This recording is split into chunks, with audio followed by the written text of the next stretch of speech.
The adventure games have been regarded as some of the best Sonic titles to date. Even back in the late 1990s and early 2000s, these games were almost universally praised for finally bringing Sonic into 3D, with new but familiar gameplay, larger-than-life environments, and a large cast of playable characters. You all know this by now. The real question is there any point in going back to these games and replaying them? Well, that's exactly what we'll be determining in today's video. We'll take a closer look at gameplay, story, and even post-campaign content and rank them all from a scale of 1 to 10. At the end, we'll tally everything up and give a final verdict. As I go through each category, I'll try to answer the question of... Before we move on to gameplay, I'd like to briefly touch on the visuals of these two titles. Obviously, they're a staple of these games, but let's take a quick look at Sonic Adventure 1 in particular. In case you didn't know, there have been many versions of this game throughout its history, but the only official way to play it on modern hardware is through the DX version. This version of the game offers a more realistic take on the original Dreamcast version. It's supposed to look slightly better in terms of detail. And while it does deliver on that, there's just something off-putting about it. So when I show off my Sonic Adventure 1 gameplay, I'll actually be using a mod that retextures the game to look exactly like the Dreamcast version, to give a more authentic experience. Anyways, if you want to know how to download it, I'll link a tutorial in the description, but let's move on to the gameplay. Starting with the original before working our way up to its sequel, these games have a lot to say about their gameplay feel. Sonic Adventure 1 features 6 unique characters: Sonic, Tails, Knuckles, Amy, Big, and Gamma. 7 if you count Supersonic. Let's start with the blue guy first. It is his game after all. Sonic's maxed out moveset includes 6 moves, correct me if I missed any: Jump, Spin Dash, Ring Dash, Homing Attack, and Quick Jump. The last 3 were added to make navigating the 3D environment easier. If you need a bit of a reminder, the Homing Attack locks onto nearby enemies when you press jump twice. The Ring Dash lets Sonic fly along a trail of rings, and the Quick Jump helps Sonic cross otherwise unreachable areas using pads.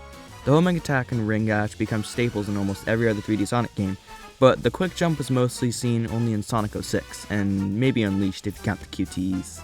The stages serve more as big playgrounds where you can test moves and experiment with ways to cut down time. While there are platforming elements, you can mostly skip them using moves like the Spin Dash and well-timed jumps. I mean, sure, this might let player creativity shine in some areas, but it mostly removes any challenge aspects that the stages might have had otherwise.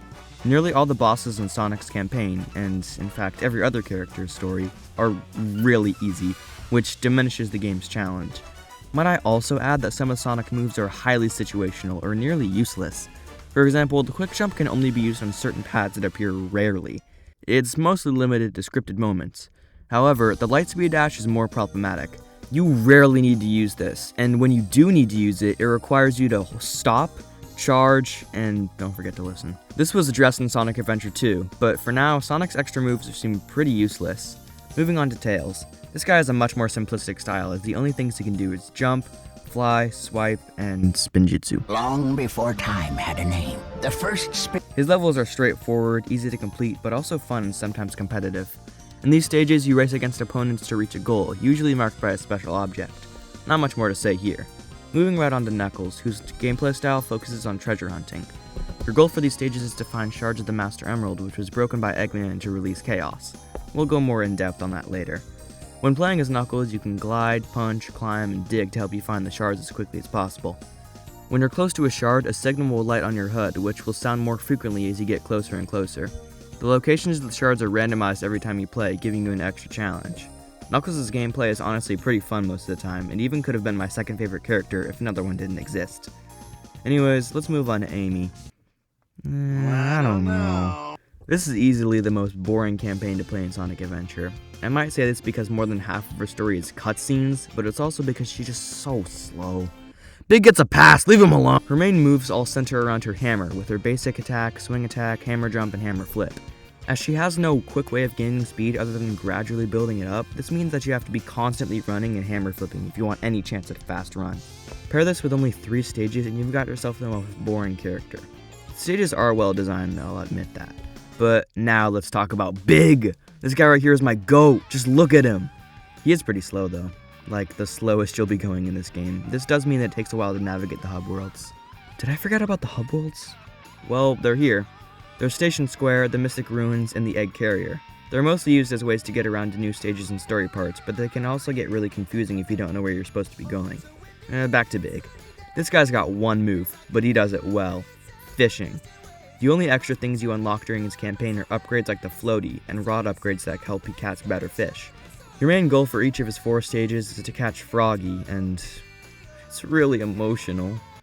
Rill once cried when Chaos swallowed Froggy, then cried tears of joy when Big caught him. Fishing gets hard, like really hard.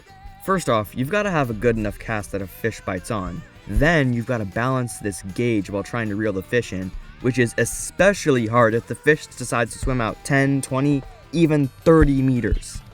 If the gauge fills up, Big dies from, I guess, disappointment? So yeah, these stages can get really tricky really fast. It's honestly more of a game of strategy. But throwing strategy completely out of the window, E102 Gamma's gameplay style is a fun, action-packed third-person shooter. The big thing to focus on for a stages is time and how you manage it. Sure, you might be able to rush through a level, but 1, where's the fun in that? And 2, you risk running out of time, which kills you. Instead, a better way to play is to use Gamma's gameplay by shooting enemies to gain more time. Oh, and the bosses. These, like the others in the game, are really easy and can be beaten in mostly under 30 seconds. This is useful because 3 of the 6 bosses are actually tied in with the stages, so beating them fast is necessary if you don't want to lose a life. Not much is going on for Gamma, which makes them a fast last campaign before the true ending is unlocked. Speaking of the true ending, Supersonic's campaign is unlocked after you beat all the main 6 stories. This one doesn't really count in my opinion because it's basically one boss fight that uses base Sonic's moveset. But that's it for Sonic Adventure 1. Let's see what they did to improve upon these gameplay styles in the sequel. Alright, just a quick intervention. If you want to support me even more than just watching this video right now, please do me a favor and like and subscribe with the bell turned on. I've got a lot more Sonic themed content coming out around the year, so be sure not to miss out on it. Anyways, back to the video. Sonic Adventure 2 takes Adventure 1 and trims the fat off of it. This game, for one, has no hub worlds and instead has a detailed stage select screen, making level navigation a lot easier. There's also only 3 core gameplay styles now: the speed stages, treasure hunting stages, and the fan least favorite, the mech stages. Let's start with almost everyone's favorite style, the speed stages. There's a total of 12 of these, split across both Sonic and Shadow, who both share really similar moves. However, Sonic has 2 abilities that Shadow doesn't, the bounce and magic hands. But these moves don't really do much, so it's fine that Shadow can't use them. Outside of that, these characters play identically. You've got the spin dash, homing attack, ring dash, and somersault. The somersault is new to Adventure 2 and lets the hedgehog slip under tight spaces. The ring dash is also heavily buffed, letting you dash instantly when pressing the action button. The only downside is that the ring dash is the only action you can do when you're over a trail of rings, but other than that, this is a major improvement. The stages outside of a select few have been transformed from vast open spaces to tightly packed levels. This means that alternate pathways are usually stacked on top of each other instead of to the side, which is more akin to the classics. This means that skips that are to the level of Adventure 1 are basically non-existent here, so utilizing your full moveset is crucial when trying for a good rank. Speaking of the ranks, this system was introduced in this game, meaning your score matters more than ever. These range from A all the way to E, and take things like score, time, and cool into consideration when deciding your rank. During a first playthrough, it's very rare to get an A rank, so you usually be getting C's, D's, or even E's. This is very much intentional as it gives the player an actual incentive to replay all the stages and execute them perfectly, something that the newer Sonic games are lacking severely in terms of replayability, except for Crossroads strangely enough, so I hope this means we'll see the return of the hard ranking systems in future games. In each of these stages, there's also one golden beetle that's hidden in the level, which gives the player 1,000 points for killing it, meaning this is basically a must for an A rank. Anyways, that's enough for the speed stages, let's move on to the treasure hunting. There's 10 of these, 5 for Knuckles and 5 for Rouge, who see other new character, Gerald. Get out of here with your monologue! The moveset from Adventure 1 stays basically the same here, but now you can dig in walls, which sometimes leads to a different path. Your goal is still to find 3 pieces of treasure, whether that be the Master Emerald shards or Chaos Emeralds. My favorite stage from the bunch is probably Prison Hall, because it's a tightly packed map with the added challenge of a time limit. The radar has been severely nerfed though, as now it only detects 1 piece of treasure at a time. This can make finding treasure really frustrating, especially in stages like Mad Spaceship and Meteor Herd. But I will admit, this delivers a much needed challenge boost that Adventure 1 severely lacked. Moving on to the final gameplay style, the mech. This one is my least favorite, but let's start with the positives. These stages are highly reminiscent of Gamma's, with enemies everywhere. They're honestly pretty satisfying sometimes. Alright, that's enough. Most of these stages drag on for way too long. Cosmic Wall took me over 10 minutes. These stages tried to replicate Gamma, but took away one of the best things about its gameplay, the time limit. The jump, I feel, is really underpowered too. Also, there's the problem that stems from the very gameplay style itself. Why mechs? It makes no sense to put Tails in a mech. Why couldn't he just get his moves from Adventure 1 and some more difficult races across the same stages that they built for the mechs? They'd fit pretty well in my opinion. All you need to do is put enemies in the sky and give Tails his dummy ring bomb from 06. But what about Eggman? Then he'd be the only one without a mech. There's literally no excuse. Let's end the gameplay on a positive note with Super Sonic and Super Shadow. These characters switch up enough from their original gameplay that it can be considered its own style. Basically, you can go up, down, left, and right. That seems boring at first, I know. But you do this while listening to Live and Learn, while you fight a giant lizard in space, while switching off between Sonic and Shadow. Need I say more? So let's do a quick recap. Sonic Adventure 1 set the groundwork for most of its gameplay, but didn't come without its minor flaws here and there. Sonic Adventure 2 took what worked from Adventure 1, improved upon it, and made its levels more challenging. But Adventure 2 isn't flawless, as some cool gameplay styles from the original were lost in translation.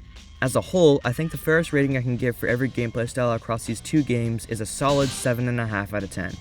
But now, let's move on to the story. The story starts way earlier than you may think, many thousands of years ago on what is now Angel Island. At this time, it was just an island. The Echidna tribe, in their lust for complete power, try to raid the temple solely for the Master Emerald. The chief's daughter, Tikal, pleads for them not to do this, since she'd become friends with the current guardian of the Emerald, Chaos. The clan follows through anyway, and what do you know? Chaos wipes the entire clan out. Tikal, in an attempt to stop the madness, seals herself and Chaos in the Emerald, creating the floating Angel Island. But we're not even caught up to the present yet. Let's jump forward 50 years before the event of Sonic Adventure 1, aboard the space colony Ark. You see, Eggman's cousin Maria had a rare disease called Neuroimmunodeficiency Syndrome, or NIDS, which was extremely harmful and would lead to her death if left uncured. As such, she lived aboard the Ark while Eggman's grandpa, Gerald, tried to find a cure by attempting to create the ultimate life form. His first attempt, the Biolizard, was a failure, but his second attempt, Shadow, wasn't. Because of how powerful he was, the Guardian Units of Nations, or GUN, infiltrated the Ark to try and capture Shadow. Maria sends Shadow down to Earth before they can capture him, but Maria is shot in the process. Gerald is arrested and housed in Prison Island, where he plots his revenge against GUN and rewires Shadow's memories to fulfill his mission. And if the 7 Chaos Emeralds are ever united on the Ark, it will begin its collision course towards Earth, ensuring the planet's demise. And that's just the prologue! Fast forward to the event of Sonic Adventure 1, which start with Eggman freeing Chaos from Angel Island, sending it plummeting back down to Earth. Knuckles then sets out to find the shards from the Master Emerald that were scattered from Chaos' awakening. We then see Sonic in his first encounter with Chaos in Station Square.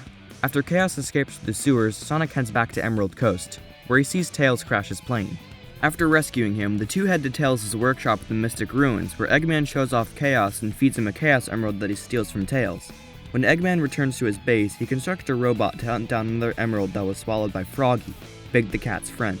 Anyways, feeding emeralds to Chaos makes him grow, leading Sonic and Tails to realize that they need to find the other 6 emeralds before Eggman can. This leads to the two's respective storylines, with Sonic becoming less self-centered by the end, and Tails finally building the courage to become his own person, away from the protection of Sonic.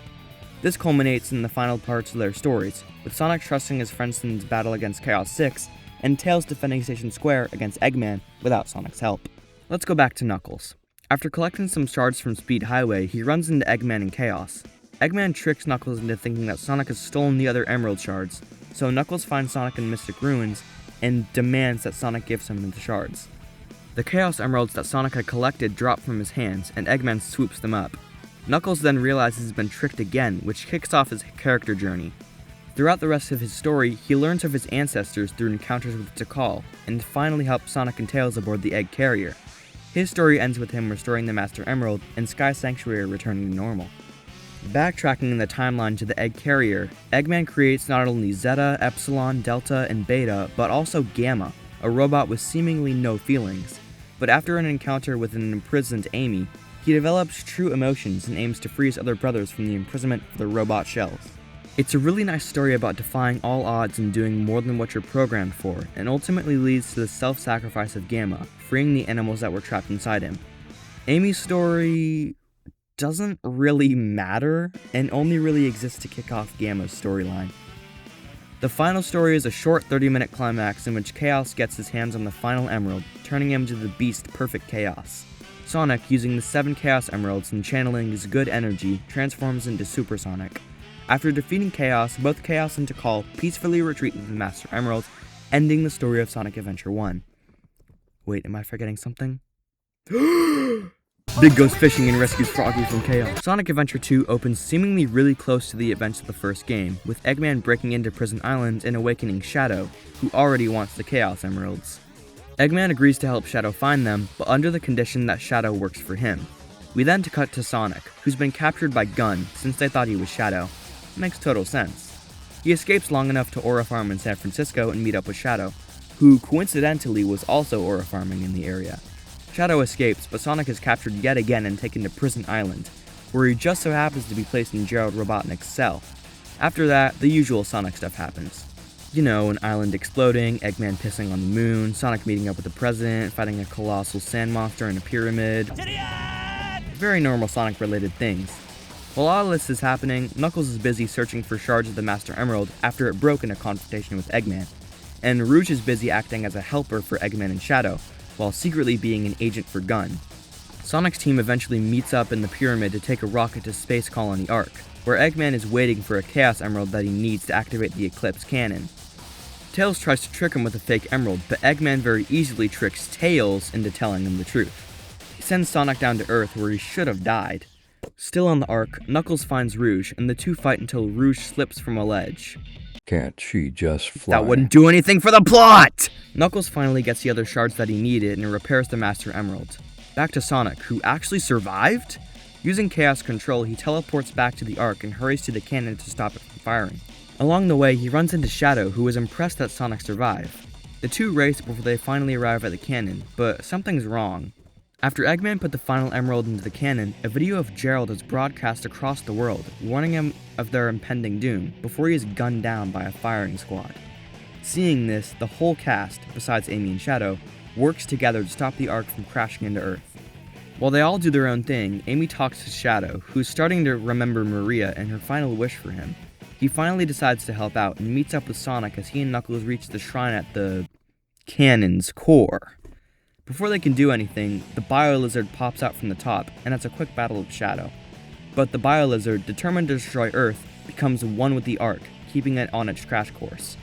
At last, Sonic and Shadow go super and fly out to stop the Bio-Lizard. Live and Learn plays too. Finally, after using the power of Chaos Control, they stop the Space Colony Ark from crashing into Earth. Shadow, falling back down to orbit, thinks of Maria and how he had finally fulfilled her final wish to him.